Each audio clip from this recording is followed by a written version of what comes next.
Hello everyone, welcome back to my channel. आज के इस वीडियो में हम बात करेंगे कंपनी लॉ के पार्ट 2 में, जिसमें हम बात करेंगे कैरेक्टरिस्टिक्स ऑफ कंपनी के बारे में। अगर आपने अभी तक चैनल सब्सक्राइब नहीं किया है तो आप सब्सक्राइब कर दीजिए, और अगर आपको कोई भी डाउट्स हैं तो आप कमेंट सेक्शन में पूछ सकते हैं, या तो अगर आप चाहते हैं कि मैं किसी स्पेसिफिक सब्जेक्ट पे या स्पेसिफिक टॉपिक पे वीडियो बनाऊं तो वो भी आप कमेंट करके बता सकते हैं। तो चलिए शुरू करते हैं।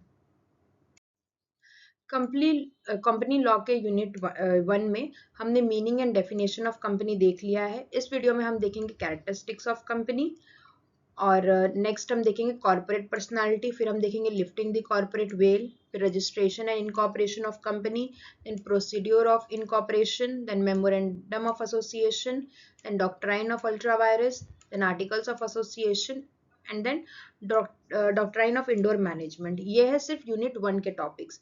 हम कंपनी लॉ को टोटल 5 यूनिट में कंप्लीट करेंगे। Introduction. A company is not the most advanced and widely recognized from form of business organization under modern commercial law. Its unique structure provides legal entity, operational flexibility, and financial security, making it ideal for large-scale enterprises. देखो, company modern business world का सबसे advanced form of organisation है। इसका reason क्या है? क्योंकि company legal identity देती है, फाइनेंशियल सिक्योरिटी प्रोवाइड करती है, और लार्ज स्केल बिजनेस के लिए परफेक्ट स्ट्रक्चर होता है। Understanding the characteristics of a company is essential because these features distinguish it from other forms such as sole proprietorship and partnership, and determine the rights, duties and liabilities of stakeholders. Company के characteristics ही उसको sole proprietorship और partnership से अलग बनाते हैं।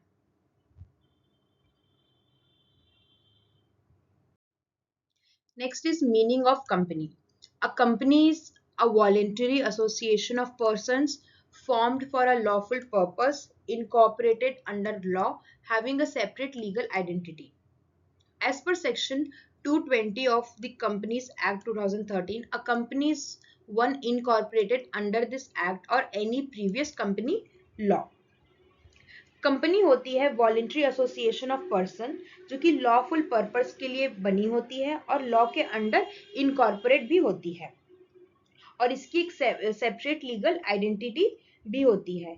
Companies act 2013 section 220 के under company मतलब company incorporated under this act previous company law, मतलब जो भी कंपनी इस एक्ट के अंडर इनकॉर्पोरेट की गई हो या फिर प्रीवियस जो कंपनी लॉ है उसके अंडर अगर इनकॉर्पोरेट की गई हो तो उसको कंपनी बोला जाएगा।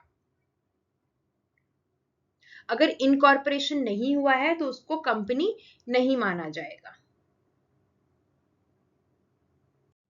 अब हम देखेंगे कैरेक्टरिस्टिक्स ऑफ कंपनी। सबसे पहला कैरेक्टरिस्टिक है वो है separate legal entity. A company has a legal identity distinct from its members. It can own property, enter into contracts, and sue and be sued. Company अपने मेंबर से अलग identity रखती है। इसका मतलब है कि कंपनी अपनी प्रॉपर्टी ओन करेगी, कंपनी कॉन्ट्रैक्ट करेगी और कंपनी केस करेगी, और उस पे केस भी हो सकता है। एग्जाम्पल के लिए समझो, अगर XYZ लिमिटेड के नाम पे एक लैंड है, ठीक है, तो जो शेयर होल्डर्स होते हैं वो उस लैंड के ओनर नहीं होते। जो लैंड का ओनर होता है वो कंपनी होती है, ठीक है। Now next is artificial legal person. A company is created by law and has no physical existence. It acts through directors, officers and agents. Company इंसान नहीं है बल्कि लॉ ने क्रिएट की है। अब कंपनी काम कैसे करती है? तो जो कंपनी है वो उसके डायरेक्टर, ऑफिसर्स और एजेंट्स के थ्रू वो काम करती है। एग्जाम्पल के लिए समझो कि डायरेक्टर कॉन्ट्रैक्ट साइन करेगा, लेकिन लाइबिलिटी कंपनी की होगी, डायरेक्टर की नहीं।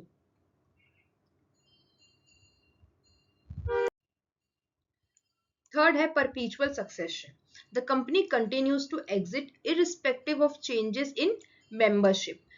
Members may come and go, but company continues forever. Company कभी मर नहीं सकती. मेंबर्स चेंज होते रहते हैं बट कंपनी चलती रहती है. एग्जाम्पल के लिए समझो, अगर शेयर होल्डर्स की डेथ हो जाती है तो कंपनी पे कोई इफेक्ट नहीं पड़ेगा. Then fourth characteristics is limited liability. Members liability is limited to unpaid share capital और अमाउंट गारंटीड. मेंबर्स का रिस्क लिमिटेड होता है, लाइबिलिटी लिमिटेड होती है अनपेड शेयर कैपिटल तक या गारंटी अमाउंट तक. एग्जाम्पल के लिए समझो कि अगर 10,000 का शेयर लिया है तो और 7,000 पे किया है तो लाइबिलिटी सिर्फ 3,000 की ही होगी. जो फिफ्थ कैरेक्टरिस्टिक्स है वो है transferability of shares. Shares of a company can be transferred freely, specially in public companies. This ensures liquidity and investment flexibility. Shares easily transfer हो सकते हैं, स्पेशली पब्लिक कंपनीज में फ्रीली ट्रांसफर होते हैं. इससे बेनिफिट क्या मिलता है? तो इससे बेनिफिट मिलता है लिक्विडिटी, इजी एग्जिस्ट और इन्वेस्टमेंट जो होती है वो फ्लेक्सिबल हो जाता है. एग्जाम्पल के लिए स्टॉक एक्सचेंज पे शेयर सेल कर दिए तो वो ओनरशिप चेंज होगा. ठीक है. A share holder of a public company can sell shares on the stock exchange without company approval. Sixth और जो लास्ट कैरेक्टरिस्टिक्स है कंपनी का वो है कॉमन सील. ये एक ट्रेडिशनल कंसेप्ट है. It is a official signature of the company, though now optional. It historically authenticated company documents. Company का ऑफिशियल सिग्नेचर होता है, अब ऑप्शनल है बट कंसेप्ट इंपॉर्टेंट है. एग्जाम्पल के लिए समझो, सील लगा डॉक्यूमेंट लीगली बाइंडिंग माना जाता है. Explanation with examples, integrated understanding. अब हम एग्जाम्पल के थ्रू समझते हैं कि कैसे क्या चीजें होंगी.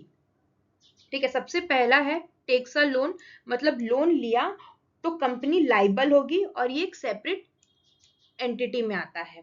Then second is contract sign किया है तो डायरेक्टर ने किया है, that is artificial person. Third is share holder अगर मर गया तो कंपनी चलती रहेगी, जिसका मतलब है कि परपीचुअल succession.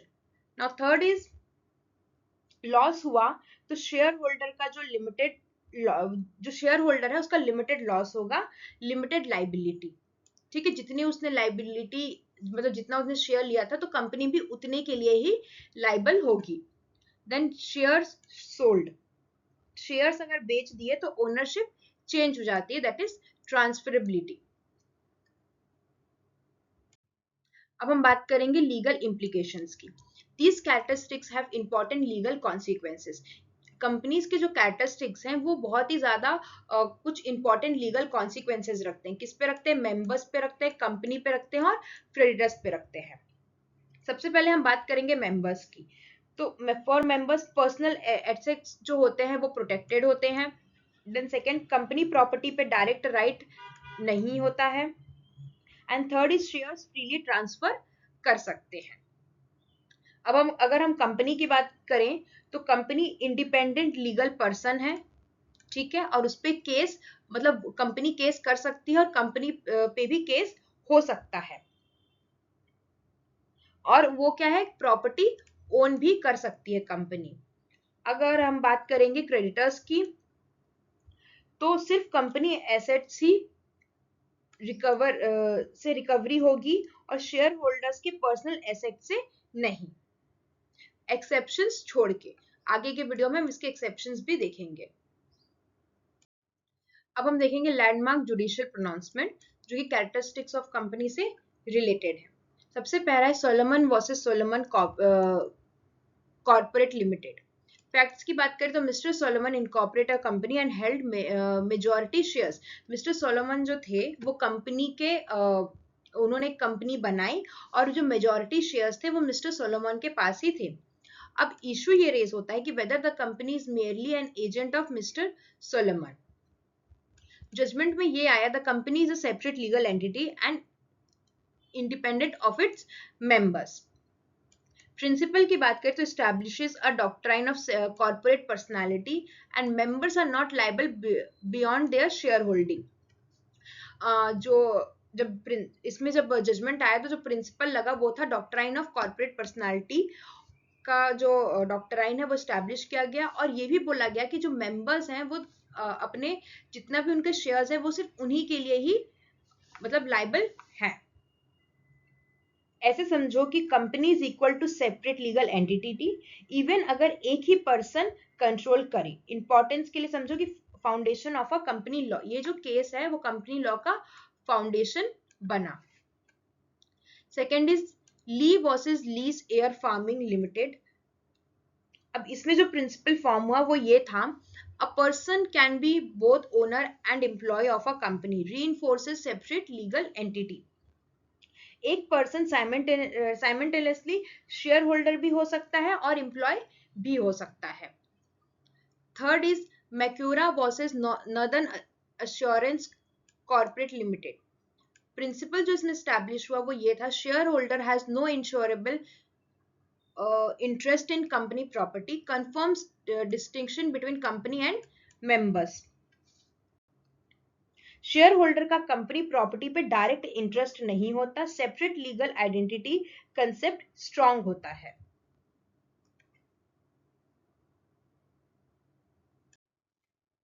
Conclusion. The characteristics of a company form the foundation of a corporate law and governance. These features collectively provide legal recognition, financial security, business continuity, and investment flexibility. Company के characteristics ही उसको unique बनाते हैं। ये feature ensure करते हैं legal identity, business continuity, risk protection और investment का flexibility. Doctrine of separate legal entity जो कि हमने सोलोमन केस में देखा, वो नो कॉर्पोरेट लॉ को कंप्लीट ट्रांसफर कर दिया।